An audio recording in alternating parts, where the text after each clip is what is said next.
여러분 흔히 예수님을 믿지 않으시는 분들을 만나면 눈에 보이지 않는 하나님을 어떻게 믿습니까? 그래서 만약 하나님을 내 눈에 보여주면은 내가 좀 믿겠습니다. 뭐 그런 얘기를 하시는 분들을 종종 만납니다. 그러니까 눈에 보이지도 않고 만져볼 수도 없는 대상을 내가 믿는다라는 것이 사실 조금 어렵게 느껴질 수도 있겠죠. 근데 여러분 삶의 실제를 들여다 보면은요, 우리가 사실 생각보다 눈에 보이지 않지만 우리 삶의 소중한 것들을 굉장히 많이 믿고 따르고 신뢰하면서 걸어가는 순간들이 훨씬 더 많이 있습니다. 예를 들어서 뭐 공정하다, 뭐 정의롭다, 뭐 이런 가치들을 저희가 생각을 해보면요, 사실 눈에 보이는 것은 아니죠. 그리고 이거 만져볼 수 있는 것도 아닙니다. 하지만 우리 삶에 굉장히 중요한 기준이라는 것을 그 누구도 부인하지는 못할 것입니다. 눈에 보이지 않는다고 해서 공정할 필요가 없다, 정의로울 필요가 없다, 뭐 이런 식으로 그런 가치들을 훼손하기 시작하면은 우리가 살아가는 이 사회 자체가 굉장히 어지러워질 수밖에 없는 것이죠. 그래서 예를 들어서 우리 아들이 어떤 회사에 최종 면접까지 갔는데 국회의원의 아드님께서 아무 서류도 내지 않고 이제 뽑히게 됐다. 그러면 우리는 굉장히 당황하죠. 분노합니다. 왜 그럴까요? 이 공정하다라는 것이 훼손됐기 때문이죠. 뭐 국회의원 아들이라고 하더라도 뭐 서류 낼 거 내고 영어 점수 내고 면접 최선을 봐갖고 이제 기준에 맞춰갖고 합격을 하면은 불편하진 않겠지만 사실은 아무것도 안 한 상태에서 불공정하게 이 채용 과정이 일어나게 되면 우리는 굉장히 불편해하는 감정들이 있다라는 거예요. 근데 여러분, 공정하다라는 가치, 뭐 정의롭다라는 것, 이것은 두 눈으로 관찰을 할 수 있는 것이 아닙니다. 객관적인 수치로 측정을 할 수도 없죠. 그러니까 실험을 할 수 있는 것도 아니더라라는 거예요. 하지만 우리 삶에 너무나 중요하다라는 것을 우리는 모두 동의하죠. 만약에 여러분 어떤 분이 이 공정하다라는 것을 두 눈으로 보여주지 않으면 나는 그것을 따르지 않겠습니다라고 하면은 좀 어이가 없겠죠. 어떻게 저렇게 말을 할 수 있을까? 과학적으로 증명이 되는 그 순간까지 나는 내 마음대로 살겠습니다. 그러면은 이해가 되지 않을 겁니다. 그러니까 사실 우리는 눈에 보이지 않는 것을 받아들이고 그것이 합당하다면 그것을 따라오는 마음의 흐름들을 갖고 있었다라는 겁니다. 그런데 하나님에 대해서는 눈에 보이지 않으니까 내가 믿지 못하겠다. 사실은 앞과 뒤가 다른 모순이 존재하더라라는 거예요. 여러분, 성경을 보시면은 초월적인 하나님의 존재에 대해서 얘기를 하고 있습니다. 인간의 이해 폭을 넘어서는 수많은 기적들이 기록이 되어 있고 사건들이 기록이 되어 있습니다. 뭐 모든 것을 만드신 창조의 일들도 그렇고요. 우리의 죄를 사하시는 죽음, 또 부활, 이런 것들이 다 기록이 되어 있습니다. 그래서 사실 기독교를 이제 진리로 받아들인다라는 것은요, 보이지 않는 세계가 있다라는 것을 알고 이 초월적인 존재에 우리 마음을 개방하는 것을 의미합니다. 그리고 그분이 초월적인 사랑으로 나를 붙들고 계시더라라는 것을 감사하면서 살아가는 것이죠. 여러분, 그런데 우리는 때로는 예수님을 믿으면서도 이 보이지 않는 세계와 보이지 않는 존재들에 대해서 굉장히 터부시 여기는 경향들이 있습니다. 21세기 뭐 과학의 시대에 AI, 뭐 챗 GPT가 도래하는 이 시대에 이 초월적인 존재를 믿고 따르는 것이 왠지 시대착오적인 것처럼 느끼고 있는 것이죠. 여러분들은 어떻습니까? 여러분들은 하나님을 믿으시는 분들이 많으실 텐데 일주일에 한 번 주일에 예배를 드리면서 하나님께 찬양하고 하나님을 예배하고 하나님을 높여드리지만 예배가 끝나고 우리 일상으로 돌아갔을 때에 눈에 보이지 않는 하나님, 내가 마음대로 이렇게 만질 수 없는 하나님, 그분이 지금 나와 함께하고 계시다라는 것을 믿고 그분과 동행하고 그분과 인격적인 교제를 누리면서 걸어가고 있습니까? 아니면 눈에 보이지 않으니 계시지 않는 것처럼 예배당 안에 머무시는 것처럼 하고 살아가고 계십니까? 또 동시에 한 가지 질문을 던지고 싶은데요. 동시에 우리를 방해하고 성장하지 못하게 만드는 뭐 사단, 마귀, 뭐 귀신, 뭐 이런 존재들도 우리는 사실 눈에 보이지 않으니까 그다지 신경을 쓰지 않고 살아갈 때가 훨씬 더 많죠. 언제 이런 존재들을 우리가 떠올립니까? 저는 개인적으로 우리 그 지하 2층에 지하 주차장에 딱 들어가면은 불을 다 꺼놓으실 때가 있어요. 차에서 딱 내리면 너무 어두워요. 살짝 무서우면서 막 혹시 그래서 이러면서 이렇게 빨리 전등을 켜는 순간 이런 보이지 않는 존재들은 힘을 잃는 것처럼 느낄 때가 있죠. 그러니까 우리는 이 초월적인 것에 대해서 사실은 별로 무관심하고 인식하지 않고 걸어갈 때가 있다라는 거예요. 하나님의 존재도 그렇고 성경에 나와 있는 수많은 우리의 영적인 성장을 방해하는 존재들도 그다지 신경을 쓰지 않는 것이죠. 그러니까 눈에 보이는 것을 추구하고 눈에 보이는 것을 따라갑니다. 예전에 제가 은혜동산교회에서 사역을 할 때 이렇게 예배 중에 사진을 찍는 일들이 좀 많이 있었습니다. 그래서 어떤 분들은 새 가족이 제가 이제 목사인 거를 모르셨어요. 그래서 어느 날 특별 새벽 기도의 기간에 말씀을 전하러 이렇게 올라가서 이제 설교를 하고 내려왔더니 한 이 패밀리 모임에서 사진을 찍는 사람이 왜 말씀을 전하냐. 그러니까 저를 이제 사진 작가처럼 사진을 좋아하는 한 집사님처럼 생각하시고 제가 갑자기 강단위에 정장 입고 올라가서 설교를 하니까 셀 모임에 궁금한 걸 물어보셨던 거죠. 저분 사진 찍는 분인데 왜 성경책을 펼치고 설교를 하고 있냐. 그래서 그 얘기가 이게 전달돼서 저한테 들렸던 적이 있습니다. 저는 기본적으로 이렇게 사진을 찍는 것을 좋아하는데 예전에 제가 자주 들어가는 커뮤니티에 한 글이 올라온 적이 있어요. 그래서 모터쇼처럼 굉장히 커다란 행사에 이제 사진을 찍는 것, 영상 찍는 것을 의뢰를 받아서 이렇게 갔는데 막 이렇게 촬영을 하고 집에 와서 카메라를 이렇게 확인해 보니까 이 카메라 안쪽에 있는 센서가 녹았다라는 거예요. 왜 녹았을까? 그래서 자기가 찍었던 영상들을 보니까요, 어떤 조명, 특별한 조명이 이렇게 빛을 세게 비쳤는데 알고 보니까 그게 뭐 여러 가지를 사용하면서 적외선도 포함이 되어 있던 조명이었던 거예요. 그러니까 이 CCD가 탁 이렇게 마주치게 되니까 이 안에 있는 센서가 녹아버리게 된 거죠. 여러분, 적외선은 사람의 눈으로 잘 보이지 않습니다. 우리가 인식할 수 없죠. 그런데 눈에 보이지 않는 것을 아무 생각 없이 살아가다 보니까 오히려 그 기계가 고장난 것처럼 여러분, 우리도 사실은 우리 내면에 깊은 아픔이 생길 수도 있다라는 거예요.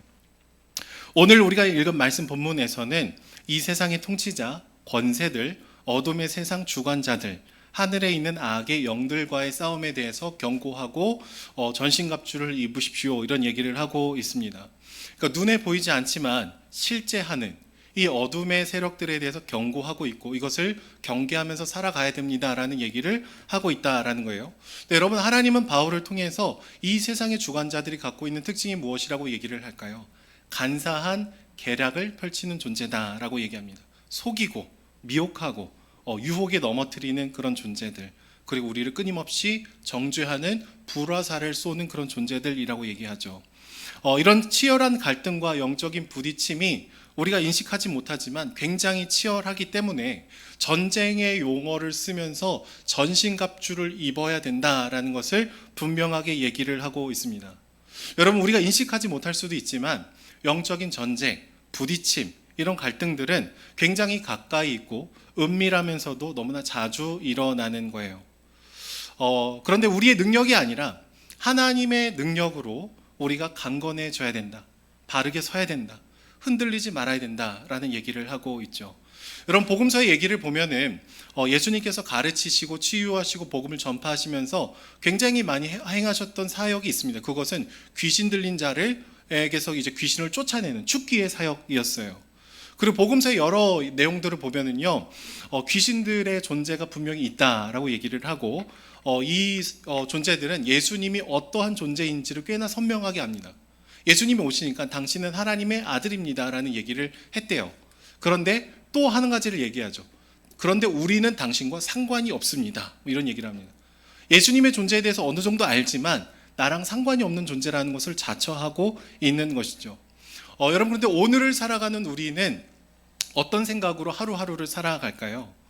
영적인 전쟁, 방해, 어려움, 유혹 하는 이 존재들을 인식하고 상상하고 경계하면서 살지 않을 때가 훨씬 더 많더라라는 거예요. 베드로전서 5장 8절은 뭐라고 얘기를 할까요? 이렇게 얘기합니다. 근신하라, 깨어라, 너희 대적 마귀가 우는 사자같이 두루다니며 삼킬 자를 찾나니 라고 얘기합니다. 우리를 그냥 가만히 내버려 두는 것이 아니라, 멀리서 그냥 지켜보는 것이 아니라 언제 잡아먹을까 하고 계속해서 우리를 삼키려고 찾아보고 있다라는 것이죠. 여러분, 종종 사역을 하다 보면은 하나님께서 정말로 기뻐하시는 일들에 가까이에서 많은 변수들이 계속해서 생기는 것을 볼 때가 있습니다. 예전에 제가 양육을 1단계, 3단계라는 양육을 이렇게 진행을 했었는데 5주 동안 이제 화요일 날 교육을, 낮밤에 교육을 받고 이제 5주가 마치면은 금요일, 토요일 1박 2일 이 내적 치유 수양회를 가는 그런 일정이었습니다. 근데 제가 5주 차 때 늘 광고 시간에 올라가서 훈련 받으신 분들한테 했던 광고가 있어요. 여러분, 오늘 화요일이고 이제 금요일이면 우리가 대부도에 있는 엔케렘이라는 곳에 가서 수련회를 할 텐데, 오늘 저녁부터 금요일까지 남편분들은 아내를 조심하십시오. 아내분들은 남편을 조심하십시오. 제가 이런 광고를 했습니다. 왜 그러냐면 평소에 막 사이가 되게 좋아요. 막 서로 막 사이가 나쁘지 않습니다. 그런데 애매하게 요 기간에 수련회 직전에 남편이 한 말 한마디에 막 서운하고 서로 막 관계가 틀어지고, 그러다가 이렇게 수련회 직전 전날 밤 저녁에 막 부부싸움을 대판하고 나면은 어떤 마음이 드냐면, 야, 내가 무슨 은혜를 받냐, 그냥 뭐 가지 말자, 이렇게 해갖고 수련회를 출발하는 당일날 연락이 두절이 되시는 분들이 한 2명에서 3명 정도가 늘 있었습니다. 그래갖고 제가 미리 예방 주사를 드린다고 서로 뭔가 민감한 시기가 되니까 서로를 좀 조심하십시오, 뭐 이런 얘기를 했던 적이 있습니다. 수련회를 떠나는 당일도 그렇고요, 들어가서도 그렇습니다. 제가 이제 디렉터여갖고 전체를 이렇게 진행하고 막 이렇게 살펴보는 시간들이 있었는데, 할 일 없는 것처럼 주변을 계속 해서 일부러 살펴볼 때가 있어요. 그러다가 이게 섬기시는 분들끼리 하다가 보면은 뭔가 이제 말에 이렇게 부딪힘이 있는 것들을 볼 때가 있습니다. 그리고 막 누가 음식을 했는데 막 맛이 없다는 둥, 막 부정적인 피드백들을 막 주시게 되면은 이 스태프분들을 한 번은 중간에 이렇게 다 모아요. 그 다음에 지금부터 우리가 쓰는 말들 중에 부정적인 말들은 삼키시고 서로를 세워주는 말들을 좀 했으면 좋겠습니다.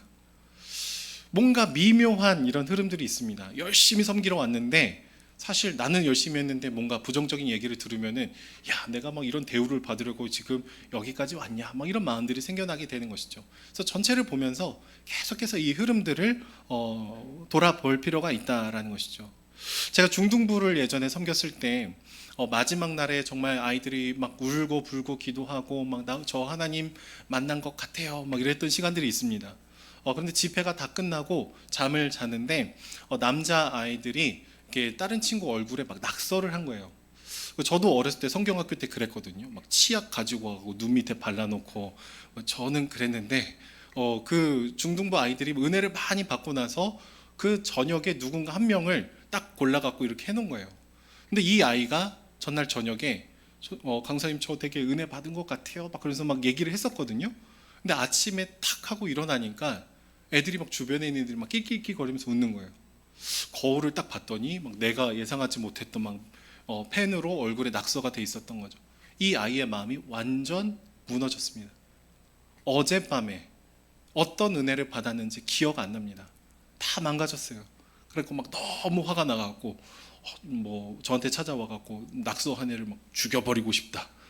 그 제가 그 친구한테 종이를 한 장 주고 그 친구를 향한 욕을 다 써라. 그래도 진짜 쌍욕을 막 다 쓰는 거예요, 애가.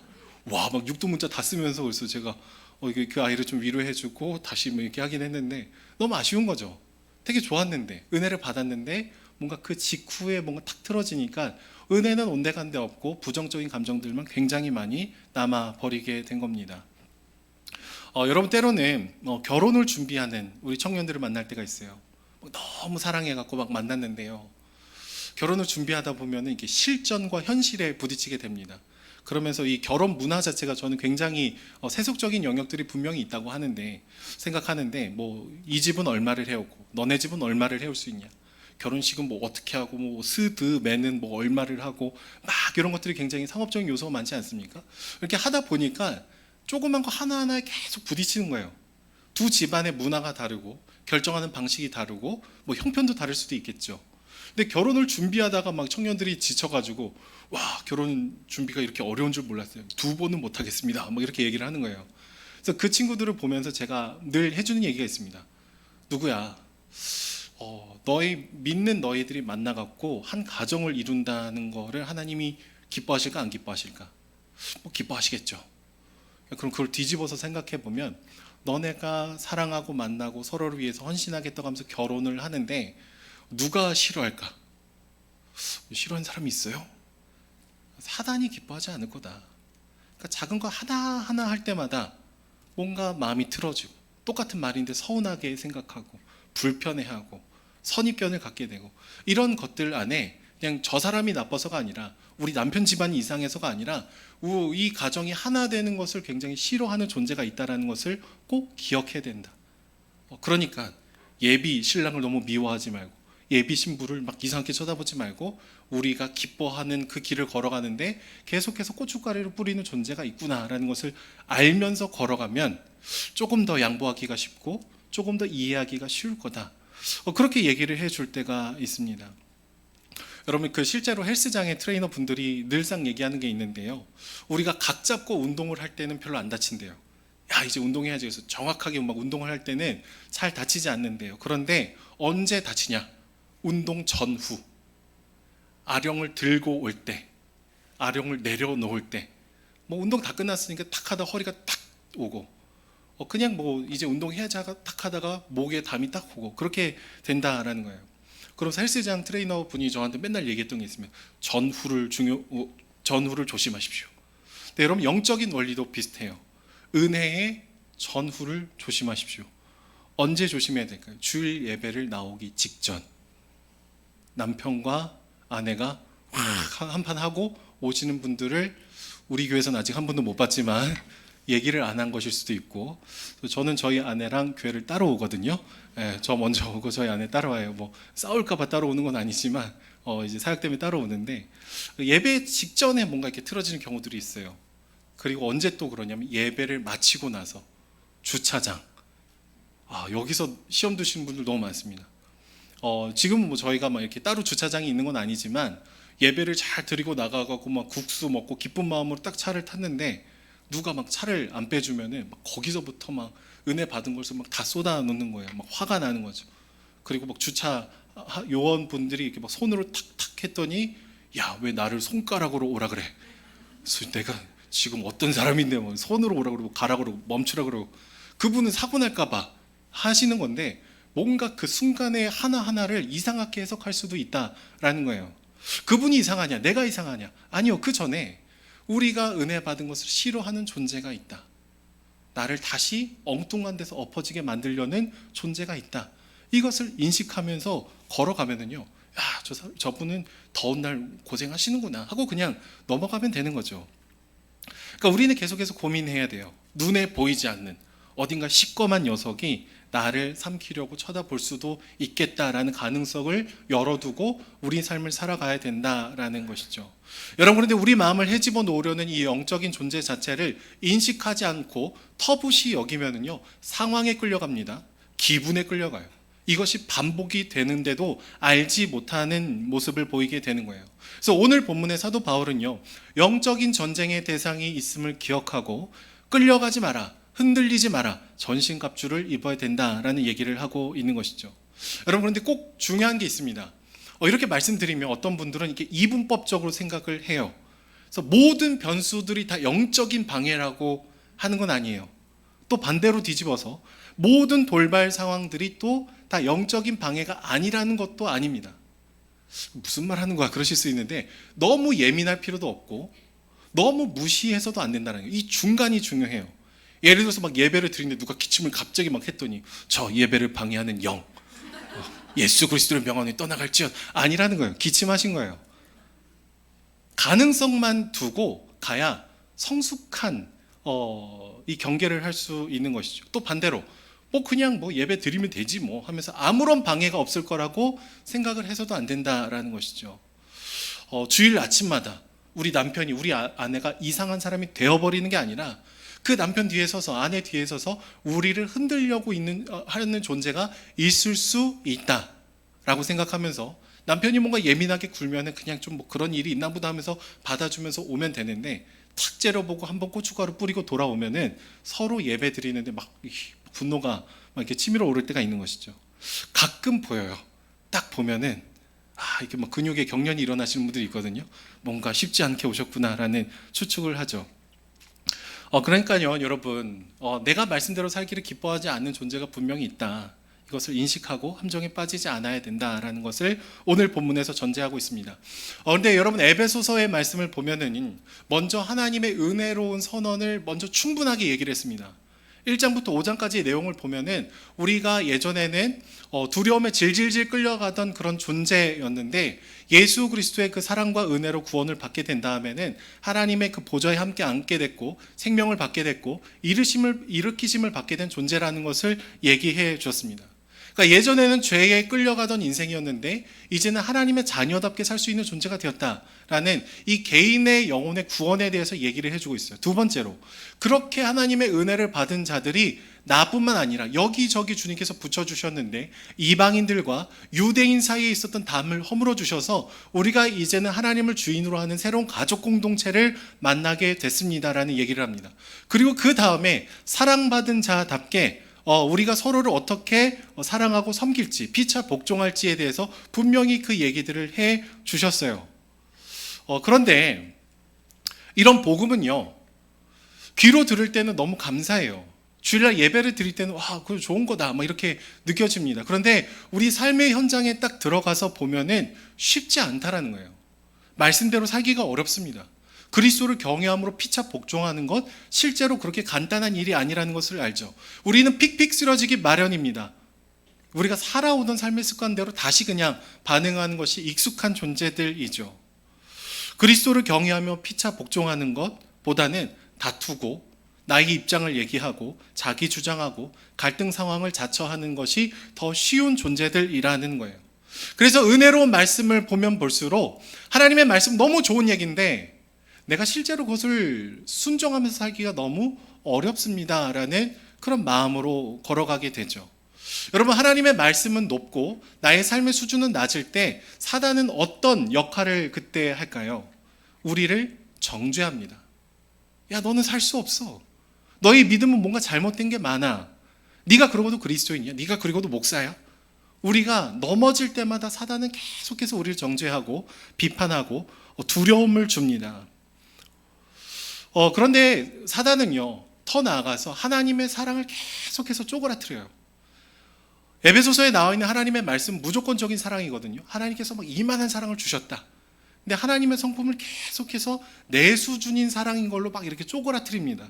그래서 기도를 더 많이 하면 더 사랑해 주시고, 이 말을 거꾸로 하면 뭐예요? 기도를 덜 하면 덜 사랑해 주는 존재로 하나님의 사랑을 왜곡하고 쪼그라뜨리는 것이 바로 사단의 역할이더라라는 거죠. 다른 사람과의 관계에서도 비슷합니다. 나를 다른 사람이 그렇게 생각하지 않는데 다른 사람의 표정을 딱 보다가 뭔가 불편한 표정을 딱 보면은 나를 싫어하는구나. 근데 그것이 몇 번이 반복이 되잖아요. 이게 맞구나. 확신을 하게 돼요. 그러다가 나의 느낌을 사실처럼 느끼면서 그 사람에게 서운한 감정을 느끼죠. 이게 사단이 우리 마음을 계속해서 왜곡하는 모습들을 한다라는 거예요. 그러니까 예전에 저도 사람이니까 그런 마음을 느낄 때가 종종 있었습니다. 예배당에서 이제 대배가 끝나고 다 나갈 때 교구 목회자들은 다 나와서 이렇게 악수를 했었어요.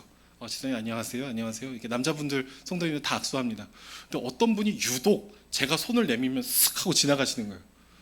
첫째 주 그러고 두 번째 주에 짜 했는데 이게 손이 민망해지게 또 지나가고 또 지나가고. 그래서 제가 이분은 나를 싫어하시나 보다.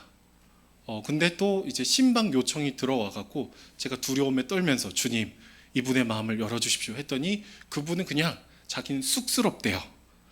누군가를 이렇게 만나갖고 얘기하는 게 쑥스럽대. 근데 저는 그분이 저를 싫어할 거라는 확신을 이미 갖고 있었어요. 근데 그분은 전혀 그런 마음이 아니었던 거죠. 1대1로 만나니까 막 2시간 얘기하시고 2시간 반 얘기하시고 그런 분이었습니다. 그러니까 사단은요, 계속해서 우리 조그만 틈만 있으면은 부정적인 감정, 남들이 나를 싫어할 거라는 것, 이런 것들을 계속해서 우리에게 덕지덕지 붙이게 하면서 우리 스스로를 갉아먹게 만들더라라는 것이죠. 그래서 사랑스러운 자녀가 단번에 모든 것을 딱 하고 잘할 수 있는 것이 아님을 아셔서 이 사단의 유혹과 정죄에 넘어질 수 있다라는 존재임을 알아서 전신갑주를 입어야 된다라는 것을 얘기를 해주고 있는 것이죠. 그러니까 무방비 상태로 있지 말고 안 보이는 적에게 계속 당하지 말고 너희는 내 사랑 안에 들어와 있어야 된다라는 겁니다. 여러분, 이 전신갑주를 우리는 막 내가 입어야지, 내가 막 하나씩 다 놓치지 않고 껴야지 그렇게 생각할 때도 있지만 에베소서 전체를 통해서 보면은 이 전신갑주는요, 사랑으로 지으신 옷과 같습니다. 혹여나 부정적인 말들이 나를 괴롭힐까 봐, 부정적인 화살이 날아가고 나를 정죄할까 봐, 주님께서 이 사랑으로 만드신 그 옷을 우리에게 입히신다라는 개념으로 이 전신갑주를 대해야 돼요. 예수님께서 어떻게 이 옷을, 의의 옷을 우리에게 주셨습니까? 자기의 모든 옷이 찢어지면서, 자기의 모든 생명을 찢으시면서 우리에게 하나님의 자녀로서의 그 정체성의 의로운 옷을 우리에게 입히시는 분이다라는 거예요. 이것을 계속해서 받아들이고 나에게 선포하고 나에게 적용할 때 우리는 스스로를 갉아먹는 이런 사단의 속임에 넘어가지 않게 되는 것이죠. 그리스도 안에 사랑의 내가 있다라는 것을 고백할 때 나를 향한 정죄, 비판, 유혹, 자기 혐오 이런 것들을 걷어낼 수 있다라는 것입니다. 저는 여러분들이 꼭 한 권의 책을 사셔서 보셨으면 좋겠는데 C.S. 루이스라는 신학자가 쓴 스크루테이프의 편지라는 책을 꼭 읽으셨으면 좋겠습니다. 이 책의 내용은요, 삼촌 사단이 조카 사단에게 이렇게 노하우를 알려주는 거예요. 어떤 노하우를 알려주냐면은 성도들을 두렵게 하고 무섭게 하고 이 죄 가운데 오랫동안 지속시키기 위해서, 지배하기 위해서 어떻게 해야 되는가를 상상하면서 쓴 소설입니다. 그런데 그게 굉장히 정확해요. 어떤 예화들이 있냐면은 대충 뭐 이런 느낌입니다. 주일 예배는 잘 드리게 만들어. 그리고 그 마음에 야, 너 할 만큼 다 했다. 너는 괜찮은 그리스도인이다. 라는 생각을 넣어주려도록 노력해라. 그러면 그 사람은 아무런 문제 없이 형식적으로 일주일에 교회는 오는데 월요일부터 토요일까지 내 멋대로 살면서도 나는 뭐 아무런 문제가 없다라고 생각해서 장기간 그를 지배할 수 있을 거다. 이런 식의 사단 입장에서 팁을 줍니다. 두 번째 뭐 이런 거예요. 큰 죄를 한번 뻥 하고 짓게 하기보다는 작은 죄를 여러 번 반복해서 짓게 해라. 그래서 하나님으로부터 뭔가 관계가 멀어지게 되면 그를 또다시 오랫동안 데리고 있을 거다. 또 세 번째요. 겉으로는 하나님의 영광을 위해서 교회 일을 한다고 생각하게 만들어라. 그런데 사실은 나의 인정의 욕구를 거기서 성취하게 만들어라. 그러면 교회를, 공동체를 반드시 무너뜨릴 수 있을 거다. 이런 식의 얘기들을 계속해서 하고 있습니다. 여러분과 보이지 않지만 존재하는 사단이 집요하게 조직적으로 분명하게 이런 방식으로 우리 마음을 헤집어 놓는다라는 것이죠. 물론 여러분 우리가 그리스도 안에 있을 때 사단이 우리 마음에 어떤 것을 이렇게 강제로 주입시킬 수 있는 것은 아닙니다. 근데 사단은요, 우리를 너무 잘 알아요. 어떻게 얘기하면 저 사람이 흔들리는지, 저 사람이 어떤 부분에서 넘어지는지를 너무 잘 알기 때문에 그런 상황을 계속해서 만들어주면서 우리 마음을 유도하는 것이죠. 여러분, 그래서 우리는 날마다 하나님의 은혜가 필요합니다. 우리를 보호하시는 사랑으로 덧입혀서 만들어주신 그 옷을 날마다 우리가 입고 그 안에 들어가야 된다라는 거예요. J.D. 그리어라는 목사님이 복음에 대해서 이제 쓰신 책에 이런 얘기를 합니다. 복음의 기도가 우리에게 너무나 필요하다.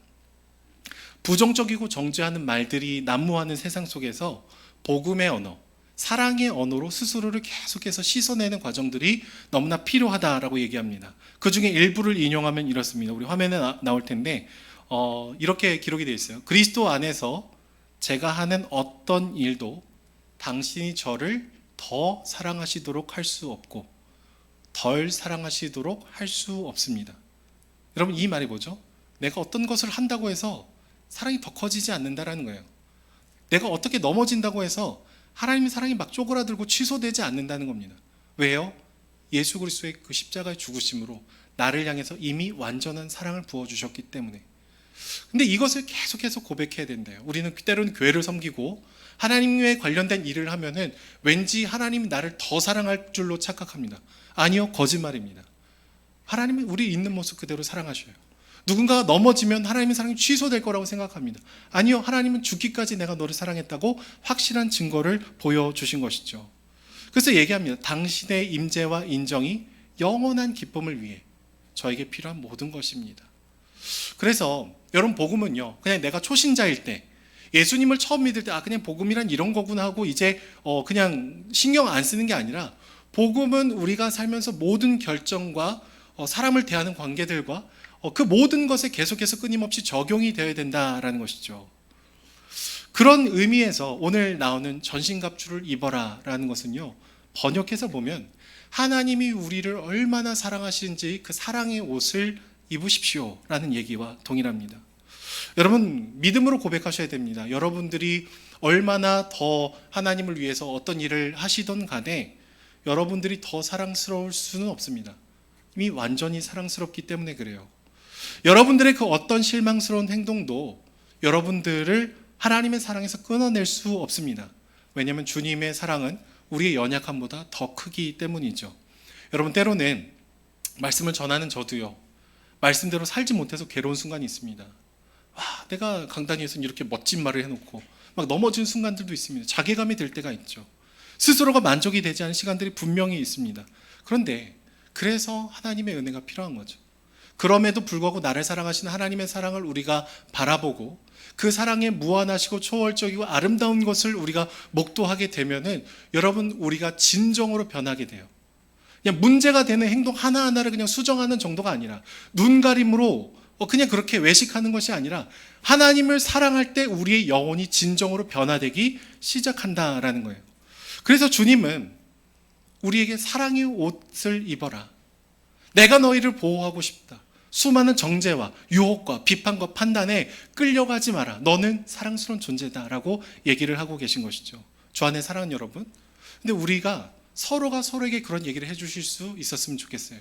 남편이 아내에게, 아내가 남편에게 복음을 계속해서 선포해 줘야 되는 거예요.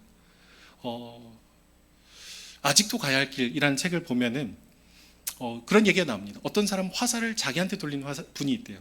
막 자동차가 빵 하면은 어떤 분들은 내가 잘못했나 이런 분이 있습니다. 저희 아내 같은 경우가 그렇습니다. 계속 자기 탓을 해요. 저는요 화살을 바깥으로 돌립니다. 누가 빵 하면은 이상한 사람이네 그러면서 저는 그냥 지나가요. 물론 이제 내가 뭐 잘못했으면 그러진 않겠지요. 근데 여러분 자기에게 화살을 돌리시는 분들이 종종 있어요. 근데 이분들한테는 계속해서 얘기해 줘야 돼요. 네 탓 아니야. 아니야, 괜찮아.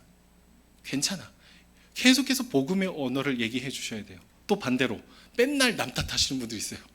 이분들은 좀 이렇게 목사님 탓입니다 이렇게 돌려주실 필요가 있어요. 복음은요 굉장히 상식적이고 균형적으로 우리를 건강하게 만듭니다. 저는 저와 여러분들이 수많은 비난과 비판과 자기 입증의 시대에서 하나님의 사랑의 옷을 입고 그분과 동행하는 그 기쁨을 경험하시기를 축복합니다.